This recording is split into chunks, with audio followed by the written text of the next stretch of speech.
Welcome to where I call home. I've been roaming these parts since I was old enough to, well, roam. There isn't a mountain or lake out here that hasn't been explored by either me or my dad. I hope that you get a chance to fall in love with Silver Ridge Peaks. If you're anything like me, it won't take long.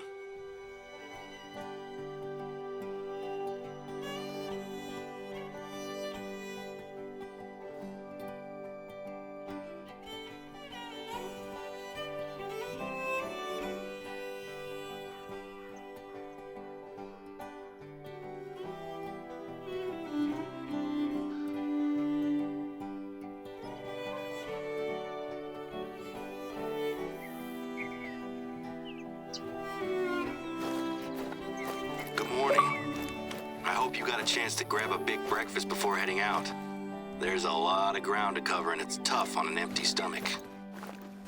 Anyway, I'm sure you'll be glad to know that I already have a job for you. While things are quiet, I've been using our outpost to store essential supplies. There is an outpost not far from you that has a small stockpile of bottled water and canned goods. I need you to grab some things from this outpost and ferry them over to one of our observation towers. Don't worry. It's not a long journey. You'll be back to hunting in no time.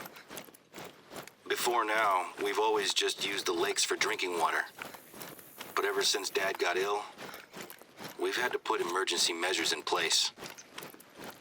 We always had emergency supplies, of course. But now we need to account for the possibility that our entire water table is polluted. This is the place. The supplies should be laid out, ready for you to pick them up.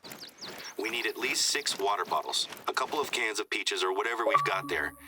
And there should be a stack of flyers. Grab them too. Dad and I are convinced that it's just the one lake, polluted by the old mining sump next to it. It's taking forever to get tests done, and it's not worth the chance of someone else getting sick. You got everything? Fantastic. The tower isn't too far to go from here.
Fantastic.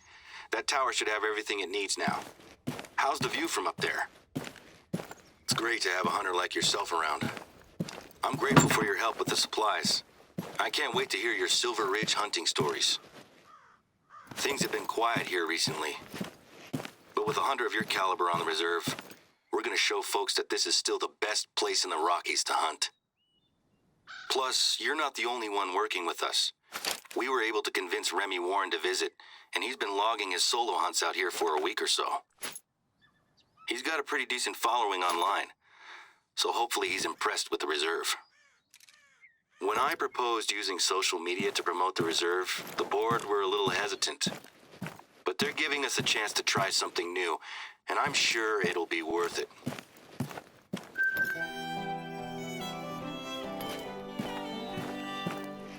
So I suppose you were wondering why I wanted you to grab the flyers, right? There are people who come out here just to visit the lake.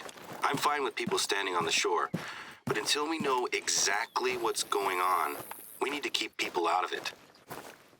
I had these flyers made up so we can pin them to our bulletin boards. There's a trail that leads straight to the lake, so I'd like you to pin up one of these flyers at the trailhead. Now, the flyers cover the basics: heavy metals, mining waste, and why to avoid diving in. It's not much, but until we know more, it's all we have. The lake is beautiful, and it's always pulled in visitors. It still looks the same as it ever did. Maybe even better, now that it's calm and peaceful. But now, I can't look at it without seeing what it did to my dad, or what it's doing to the reserve. People discover that we have one contaminated lake and assume that the reserve isn't worth visiting anymore. So far, the local wildlife seems okay, but our bookings for visitors, and especially hunters, have dried up. I have a few contingency plans that I want to try out.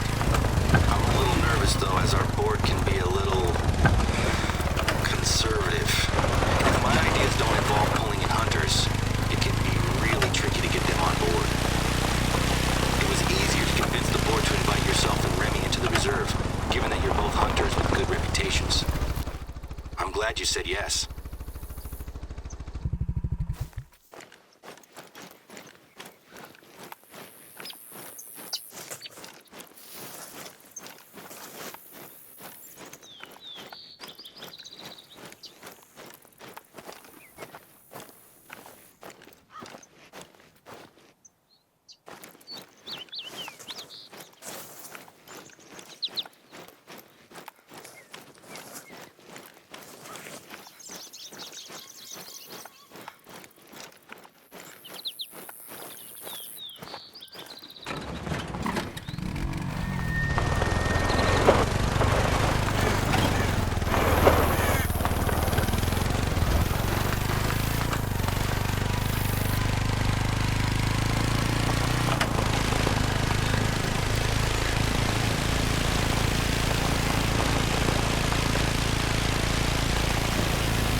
One down, one to go.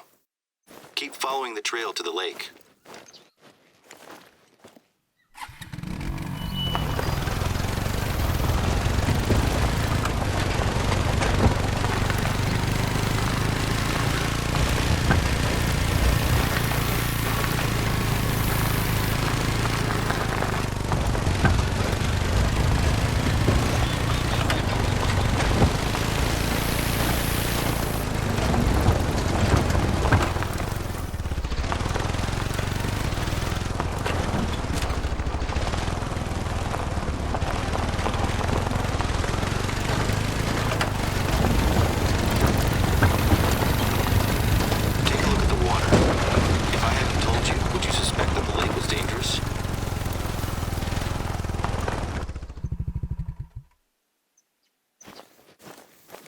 might not be able to monitor the lake 24/7, but at least now people have been warned.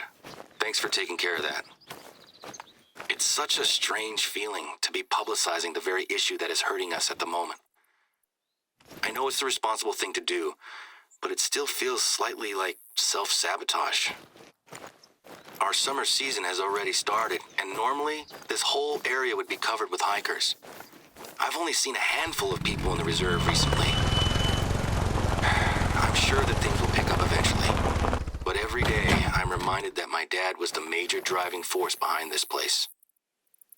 It's just bad timing, I suppose. We'd had some other issues with one of the board members, but that's in the past. The best thing to do is to keep pushing forward. I've got some big plans to help turn things around. Who knows?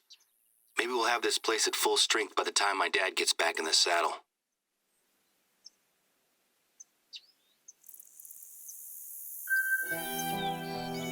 I'm talking a lot about family stuff, aren't I? I suppose work and family are the same thing for me, you know? I've been watching my dad do this job since I was a kid. Let's change the subject, shall we? I've got a job that I'd like you to take care of. The big plans I mentioned before? One of these plans is a little passion project of mine. We're gonna need some gear. Rappelling gear, actually. I have stashed a few bags at one of the nearby outposts, and I'd like you to head over there and pick them up, when you can. I've been doing adventure sports for about 10 years or so now. It started with bouldering and rock climbing while I was on a high school trip. Last year, I got an accreditation as an instructor, and I was planning on teaching classes. When my dad got ill, I put it on the back burner. But now, I think we have a good opportunity to commit to it. Unfortunately, I'm a little too busy to teach classes just now. But one of my base jumping friends, Sammy, took the same course as me, so she's gonna lead the class instead.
everything?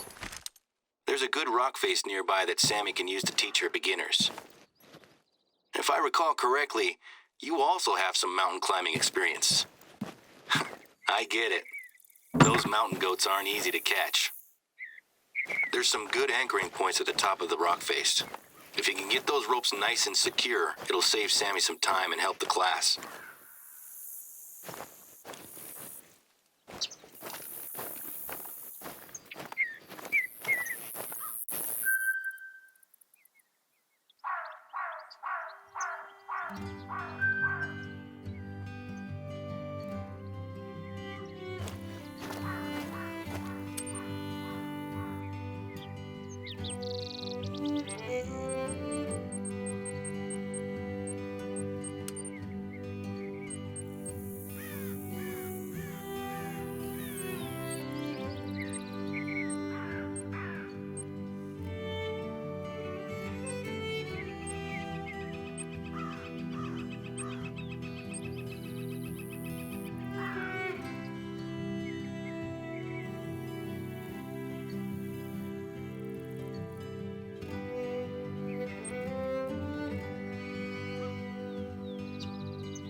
extreme sports group here for a long time, but the old chairman of the board pushed back against anything that wasn't hunting. He was very old-fashioned, though. The patriarch of the Simpkins Electronics empire. He even forced his vegan animal rights activist son, Timothy, to come with him on hunting trips to Africa. Accused the activist of brainwashing his son. The family reputation around here dropped quite dramatically when my dad caught Timothy drinking and dealing drugs inside the reserve. Simpkins actually used his power on the board to keep my dad quiet. But the next time my dad caught Tim in the reserve, he wasn't just dealing drugs. He had been poaching. Dad called it in without even telling Simpkins Sr. Of course, he was furious. Tried to get my dad fired, actually. But all credit to the board. They stuck with my old man.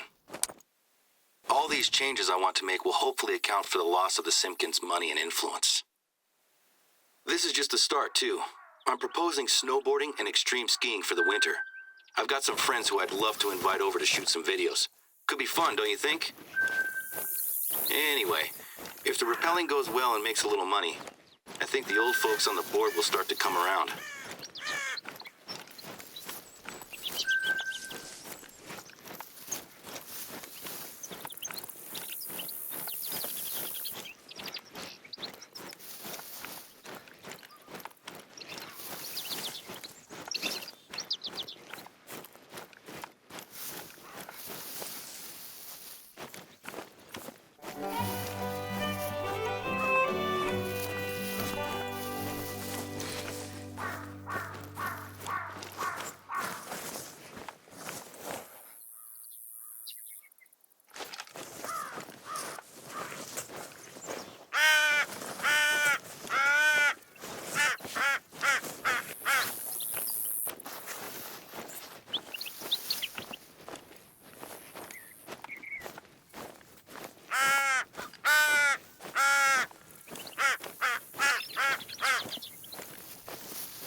That looks great.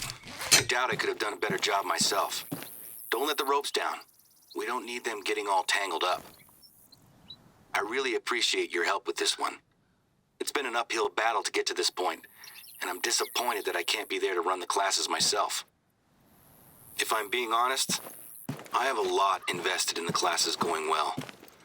There's still some people on the board who are friends with the old chairman, and it seems pretty clear that they don't like me proposing new ideas. Anyway, I'll let Sammy know that we're good to go. I trust her to take care of it.